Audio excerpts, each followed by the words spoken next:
நேயர்களே, இன்றைக்கு டெல்லியை உலுக்கக்கூடிய மிகப்பெரிய சிஜேபியினுடைய போராட்டம் இந்திய அரசியலை உலுக்கி தள்ளுகிறது. சோனம் வாங்சூக் என்றால் யார்? காக்ரோச் ஜனதா பார்ட்டியினுடைய நோக்கங்கள் என்ன? பல லட்சக்கணக்கான மக்கள் குழுமுகிறார்கள். காங்கிரஸ் கட்சியினுடைய ராகுல் காந்தி குண்டு கட்டாக தூக்கப்படுகிறார். இந்த சிஜேபி என்று சொல்லக்கூடிய மிக முக்கியமான சோனம் வாங்சூக்கினுடைய ஆர்ப்பாட்டத்திற்கும் அபிஜித் திபிவிக் அவருடைய சிஜேபியினுடைய திபிக்கினுடைய அந்த போராட்டம் சொல்லும் களம் என்ன? இன்றைக்கு நாம் இதைத்தான் பார்க்க போறோம். அபிஜித் தீப்கே இந்தியாவில் படித்து அமெரிக்காவில் போய் பொலிட்டிக்கல் சம்பந்தமான டிஜிட்டல் மீடியாக்களில் நல்ல அறிவை பெற்றவர் அபிஜித் தீப்கே. இந்த அபிஜித் தீப்கே சிஜேபி என்ற ஒரு கட்சி ஆரம்பித்த நோக்கம் என்ன? அந்த பேரை பார்த்தாலே காக்ரோச், கரப்பான் பூச்சி. அதுக்கு ஒரு காரணம் உண்டு. இந்தியாவில் உயர்ந்த பதவியில் இருக்கும் நீதிமன்றத்தை அலங்கரித்திருக்கக்கூடிய உயர் நீதிமன்றம் உயர் நீதிபதி அவர்கள், உயர் நீதிபதி என்றாலும் அவர் ஒன்றும் வானத்திலிருந்து குதித்தவர் இல்லையே, மனிதன் தானே. அவருடைய வார்த்தைகள் மோசமான ஒன்றை சொல்லியது. இந்தியாவில் இருக்கக்கூடிய வேலையற்றவர்கள் எல்லோரும் ஒரு ஒட்டுண்ணிகள், அவர்கள் கரப்பான் பூச்சிகளை போன்றவர்கள் என்று ஒரு இழிவான சொல்லை அவர் சொல்லியிருக்கிறார். உண்மையிலேயே அவர் நீதிபதியாக உயர்ந்த பதவியில் இருக்கக்கூடியவர். யாரை சொல்லியிருக்க வேண்டும்? அரசாங்கத்தை அல்லவா சொல்லியிருக்க வேண்டும். இந்தியாவில் இருக்கக்கூடிய மைய அரசு யார்? அரச பிரதமர் யார்? அரசை நிர்வகிக்கக்கூடியவர் யார்? அரசியலுக்கு வகிக்கக்கூடியவர்கள் அரசாங்கத்தை அல்லவா நீதிபதி குறை சொல்லியிருக்கணும். அந்த குறையை அவர் சொல்ல மறுத்த மதிப்புக்குரிய தலைமை நீதிபதி ஐயா அவர்கள் என்ன சொல்லிட்டாருன்னா, வேலையற்றவர்களை பார்த்து ஒட்டுண்ணிகள் என்றும் கரப்பான் பூச்சிகள் என்றும் ரொம்ப ஒரு இழிவான ஒரு டெரகேட்டரி ஸ்டேட்மெண்ட், மிக மிக இழிவான தாழ்மையான ஒரு வார்த்தையை சொல்லிட்டார். இப்ப அது எக்ஸ்ட்ரீமா போய் இப்ப என்ன ஆயிப்போச்சுன்னா, அதன் பேரிலே கரப்பான் பூச்சி Janata party, cockroach Janata party CJP என்று ஒரு பெயர் வைக்கப்பட்டுவிட்டது. தோழர்களே, நண்பர்களே, இந்த CJP party, cockroach Janata party இப்போது அதனுடைய வலைத்தளங்களில் இன்ஸ்டாகிராம், முகநூல்கள், ஃபேஸ்புக், வாட்ஸ்அப் இப்படி லட்சக்கணக்கானவர்கள் ஃபாலோவர்ஸா மாறிட்டாங்க. இன்ஸ்டாகிராம்ல அதனுடைய ஃபாலோவர்ஸ், திருப்பி சொன்னீங்கன்னா இந்தியாவில் இருக்கக்கூடிய பாரதிய ஜனதா பார்ட்டியும் ஓவர் கம் பண்ணியது சிஜேபி. பிஜேபியை overcome on CJP. BJP CJP, BJP versus CJP. என்ன மோதல் அப்படின்னா, இளைஞர்களை வைத்து இதற்கு ஆதரவு நிலையில் லடாக்கில் இருக்கக்கூடிய சோனம் வாங்சூக் என்கின்ற ஒரு மிக பிரபலமான சமூக ஆர்வலர். அவரை பத்தி நான் கொஞ்சம் சொல்லணும்னா, 59 வயதானவர். அவர் ஒரு பிசிக்ஸ் இன்ஜினியரிங் முடித்தவர். பௌதீகத்தில் அவர் ஒரு மெக்கானிக்கல் இன்ஜினியர் பட்டம் முடித்தவர். சிற்ப கலைஞர் மட்டுமல்ல, பனிஸ்தூபிகளை, பௌத்த ஸ்தூபிகளை அது பணியிலே செய்து ஒரு பிரபலமானவர். இவருக்கு மகாசேசே விருது, ஆசியாவிலே உலக அளவிலே நோபல் ஆசிய பிரபல விருதுக்கு 2018 பெற்ற ஒரு சிறந்த மனிதர். தண்ணீர் சேமிப்புகளின் மூலமாக விவசாயிகளுடைய வாழ்வியலில் ஒளியேற்றியவர். அப்படிப்பட்ட ஒரு சமூக போராளி. இவருடைய கதையை, இவருடைய வாழ்க்கை முறை மையப்படுத்தியதான் 3 Idiots அப்படிங்கிற பிரபலமான ஒரு அமீர் கான் போன்றவர்கள் எல்லாம் நடித்தார்கள் நினைக்கின்றேன். தமிழ் நடிகர் மாதவனும் நடித்தார். அந்த படமும் கூட இவருடைய வாழ்வியலை, இவரை சார்ந்தது என்றுதான் சொல்லப்பட்டது. 3. 4வது விவகாரம், கோன் பனேகா குரோபதி என்ற நிகழ்ச்சியிலும் பங்கு பெற்றார். இப்படிப்பட்ட ஒருவர் திடீரென 20 நாட்களாக 18 நாட்களாக உண்ணா நோன்பு என்ற ஒரு விரதத்தை மேற்கொண்டு உடல்நிலை பாதிக்கப்பட்டு மரண நிலைக்கு சென்று போய்விட்டார். இப்ப இந்த சிஜேபி இருக்கு பாருங்க, கரப்பான் பூச்சி ஜனதா கட்சிக்கும் இது எல்லாமே இணைந்து இந்த போராட்டத்தை முன்னெடுத்தி இப்போது இந்த போராட்டத்திற்கு எல்லை இல்லாத ஒரு மக்கள் கூட்டம் ஜென்சி தலைமுறைகளின் மூலம் இந்தியா முழுவதும் பரவக்கூடிய ஒரு களச்சூழல் தற்போது எழுந்துள்ளதுதான் அடக்க முடியாமல் மத்திய உள்துறையும் பிரதமர் அலுவலகமும் தடமாறுகிறது. அவர்கள் வைக்கிற கோரிக்கைகள் பெரிய கோரிக்கைகள் எல்லாம் ஒன்று இல்லை. இதை வளர்த்து விடுகிறார்களோ பாஜக தனக்கு தெரியாமல் என்கின்ற ஒரு எண்ணம் தான் இங்கே தோன்றுகிறது. அவர்கள் வைக்கிற கோரிக்கை வேறு ஒன்றும் இல்லை.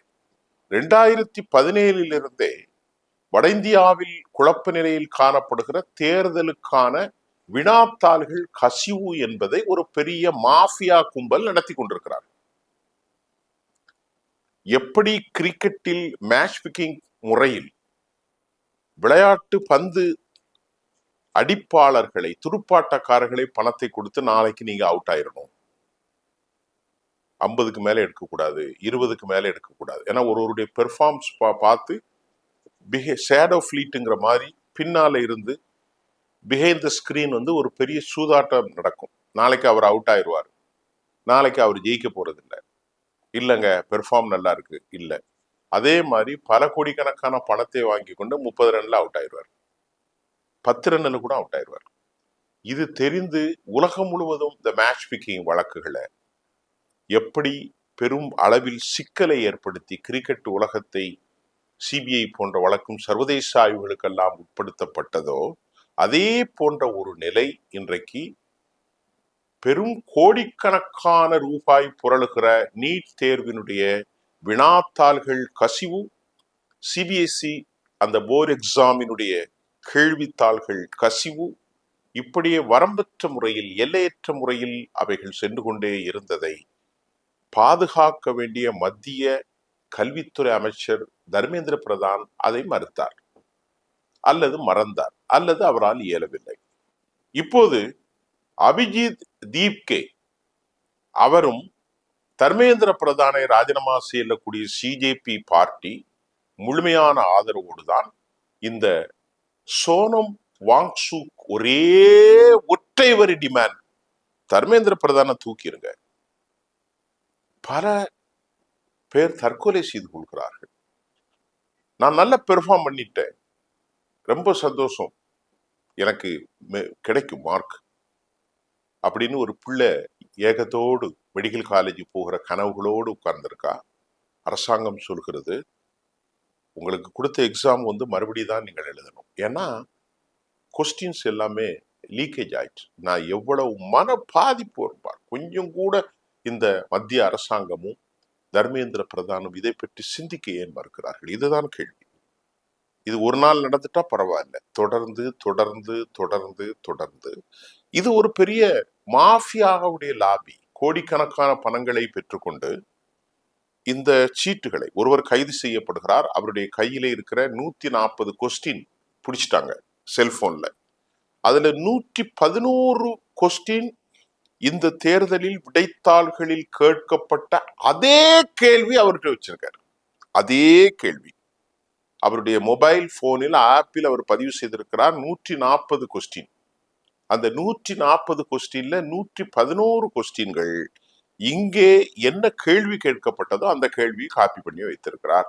இதை அவர் பாஸ் செய்தால் பல பிள்ளைகள் அப்பா அம்மா எல்லாம் தலையை அடகு வைத்து வீட்டை அடகு வைத்து 2.5 லட்சம் கோடி ரூபாயை கட்டி மலை கிராமங்களில் வாழுகிற பிள்ளைகள், விவசாயிகள் பிள்ளைகள், தாழ்த்தப்பட்ட பிள்ளைகள், ஒடுக்கப்பட்ட பிள்ளைகள், இடைநிலை சமூகம், ஏன் ஆதிக்க சமூகத்தை சார்ந்த பிள்ளைகளும் கூட பலர் வறுமையில் இருக்கிறார்கள். தன் பிள்ளைகள் நல்லா வராதா அப்படின்னு ஒரு எக்ஸாமுக்கு கனவுகளோடு அந்த தாய் தந்தை அனுப்பி வைக்கிற நிலையில இதை கூட பாதுகாக்க முடியாத மத்திய கல்வித்துறையினுடைய அமைச்சர் தர்மேந்திர பிரதானுக்கு என்ன வேலை?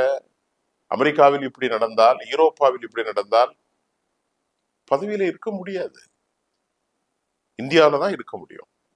அப்ப உடனடியாக இந்த போராட்டத்தின் ஒற்றை வரி நீட் தேர்வே வேணாம் என்று சொல்லவில்லை, சிபிஎஸ்இ வேணாம் என்று சொல்லவில்லை. அதற்காக வைக்கப்படுகிற தேர்வுகளுக்கு இப்ப டிஎன்பிசி இருக்குது, மத்தியில் அதே மாதிரி மத்திய அரசாங்கத்தினுடைய தேர்வாணை பணிகள், ரயில்வே இருக்கிறது, எவ்வளவு பணிகள் இருக்கிறது. அந்த மாதிரி குரூப்ஸ் எக்ஸாமுக்கெல்லாம் வருவதெல்லாம் இந்த கும்பல்கள் காவு கொள்ள ஆரம்பித்து விட்டால் என்ன ஆகும்? இந்தியாவுடைய கல்வித்தரம், ஏற்கனவே கல்வித்தரம் உலக அளவில் நமக்கு இல்லை.